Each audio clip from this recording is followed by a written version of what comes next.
শুভ সকাল বন্ধুরা, আশা করছি তোমরা সবাই ভালো আছো। আমিও খুব ভালো আছি। তো চলো এইভাবে দিনটাকে স্টার্ট করি। আজকে সকালবেলা একটু সময় হয়েছে তো বাগানে চলে এলাম, কারণ কয়েকদিন একদম সময়টা খুব অন্যরকম হচ্ছিল। পুজো মানে বুঝতেই পারছো, সমস্ত কিছু নিয়ম চেঞ্জ হয়ে যায়। যে কাজটা যে সময়ে সেটা হয় না।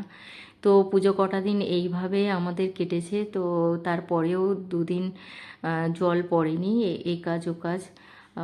ব্যাপারটা হচ্ছে বাচ্চাটার পুজো থেকেই শরীরটা খারাপ, তো সেই কারণে আর কি ওকে নিয়েই ব্যস্ত ছিলাম। বাগানের দিকে একদম আমার মন ছিল না। আর দেখো গাছগুলো ভীষণভাবে শুকিয়ে যাচ্ছে, কয়েকটা টবের গাছই তো মারা গেল। তো ভাবলাম যে আহ, ওই সপ্তাহের দিকে কিছু গাছ আনবো, তো সেটা আর হয়ে উঠছে না কয়েকদিন ধরে। আর ভাবলাম যে আজকের একটু হালকা ফুলকা রান্না করব, বেগুন ভাজা, আর একটু আমার আজকে ভীষণ চচ্চড়ি খাওয়ার মন হচ্ছিল। তো সেই কারণে ভাবলাম যে সব রকম শাক সবজি আছে যখন একটু বানিয়েই ফেলি। তো এখানে বেগুন, আর যেহেতু বেগুনটা ভাজছি কারণ এটা ভাজলে রাতেরও হয়ে যাবে, রাতে শুধু রুটি রুটি করে নেব, বেগুন ভাজাটা থাকবে। আর ডাল করে নিচ্ছি, আর এই যে মূলো, পালং শাক, গাজর, সব রকম সবজি দিয়ে একটা চচ্চড়ি, সেটা আবার চিংড়ি দিয়ে হবে।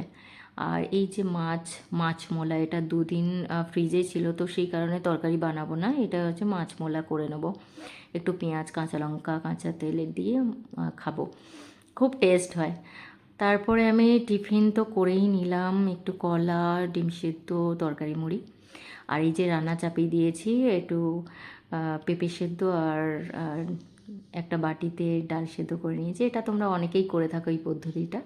তো যাই হোক, দুপুরবেলা খাওয়া দাওয়া করে একটু রেস্ট নিয়ে সন্ধ্যের দিকে বেড কভার চেঞ্জ করে দিলাম। কারণ এটা করেই থাকি আমি, সন্ধ্যের দিকেই তুলে দিই, কারণ যাতে পরিষ্কার বিছানাটায় ঘুমোতে ভালোই লাগে আমার। আগাগোড়া আমি রাত্রেবেলায় বেড কভার চেঞ্জ করি। তো যাই হোক, এখানে সমস্ত কিছু ক্লিন করে, বিছানা টিছানা ক্লিন করে করছিলাম, এই কাজটা করছিলাম যখন, তখন দেখো মিষ্টি কিভাবে আমার দিকে তাকিয়ে আছে, ভীষণ দুষ্টু। ও দেখছে মা কী করছে, আর ও ভীষণ খুশি হয় ওর কাছে কাছে কেউ থাকলে।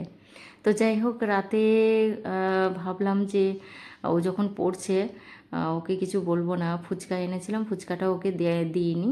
একটু মোমো এনেছিলাম, মোমোটা ওকে দিয়েছি, আর ফুচকাটা আমি খেয়েছিলাম, আমি আর ওর ম্যাম মিলে। তো যাই হোক, আর রাত্রেবেলায় শুধু চিকেন পকোড়া করেছিলাম, আর কিছু করিনি, কারণ এটা খেয়ে আমার ভীষণভাবে পেটটা ভরে গেছিলো।